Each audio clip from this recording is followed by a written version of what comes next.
సికింద్రాబాద్లోని doctor Narayana college of hotel management లో 100% job guarantee 966365 Arunachal में हमने लगातार हमारी सरकार बनती रही है और भारी समर्थन से बनती है। सिक्किम में भी हमारे एनडीए की सरकार करीब करीब क्लीन स्वीप के साथ, अरुणाचल क्लीन स्वीप, आंध्र, मैं अबू बाबू को पूछ रहा था, बोले हिस्टोरिकली ये सबसे हाईएस्ट विक्ट्री है।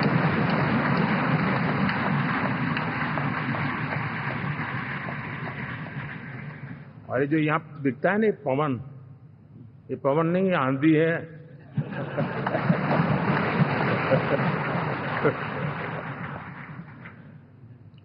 आंध्र ने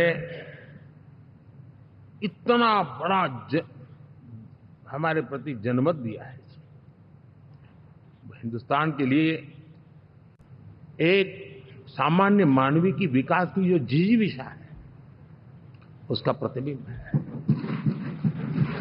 और महाप्रभु जगन्नाथ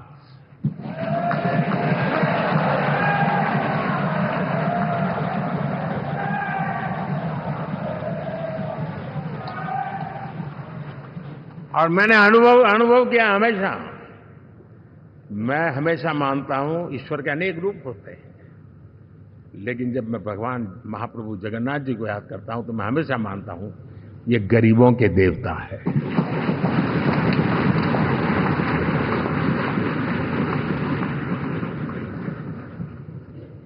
और वहां जो क्रांति रूप परिणाम आया है, मैं इसे एक रिवॉल्यूशन देख रहा हूं। और मैं इसके साथ कह सकता हूं कि विकसित भारत का हमारा जो सपना है, आने वाले 25 वर्ष, पहले मैंने 10 साल कहा था, यहां मैं 25 साल कह रहा हूं, आने वाले 25 साल महाप्रभु जगन्नाथ जी की कृपा से उड़ीसा देश की विकास यात्रा के ग्रोथ इंजन पैकी एक होगा।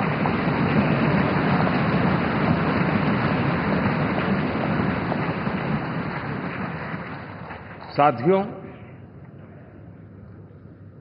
हम लोग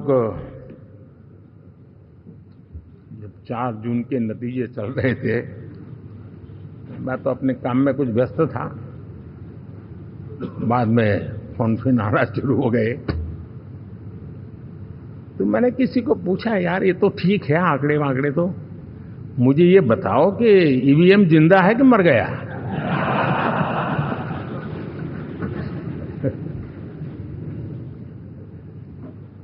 क्योंकि ये लोग तय करके बैठे थे कि भारत के लोकतंत्र और लोकतंत्र की प्रक्रिया के प्रति विश्वास ही लोगों का उठ जाए, और लगातार ईवीएम को गाली देना। और मुझे तो लगता था कि शायद इस बार वो ईवीएम की अर्थी क्या जुलूस निकालेंगे, लेकिन 4 जून शाम आते आते उनको ताले लग गए, ईवीएम ने उनको चुप कर दिया। ये ताकत है भारत के लोकतंत्र की। ये भारत है, भारत की ताकत है, भारत के चुनावी तंत्र की, चुनाव आयोग की। और मैं मानता हूं कि ये,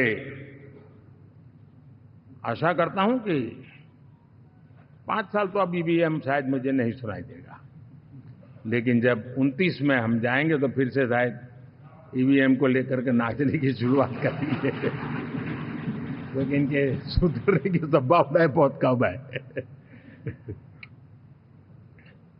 आप देखिए, चुनाव के समय मैंने पहली बार देखा, शायद हर तीसरे दिन इलेक्शन कमीशन के काम में रुकावट आए, इसके लिए सुप्रीम कोर्ट के दरवाजे खटखटाए गए, भांति भांति की एप्लीकेशन, और एक ही टोली थी। और लोकतंत्र के प्रति जिनका भरोभार अविश्वास है, ऐसे लोग सुप्रीम कोर्ट का उपयोग करते हुए कैसे रुकावट डाले, इसका निरंतर प्रयास करते रहे। और चुनाव आयोग की ताकत का एक बड़ा हिस्सा अदालतों में, इस पीक अवर्स में, चुनाव के पीक अवर्स में यानी कितनी निराशा लेकर के ये लोग मैदान में आए थे कि उन्होंने पूरा हमला उसी इंस्टीट्यूट पे लगा दो ताकि चुनाव के कोई भी परिणाम आए हम दुनिया के सामने भारत को भी बदनाम कर लें। ये षड्यंत्र का हिस्सा था दोस्तों, और कभी भी देश उनको माफ। సుమన్ టీవీలో మీ పర్సనల్ అండ్ బిజినెస్ ప్రమోషన్స్ కోసం కింది నెంబర్కి కాంటాక్ట్ చేయండి।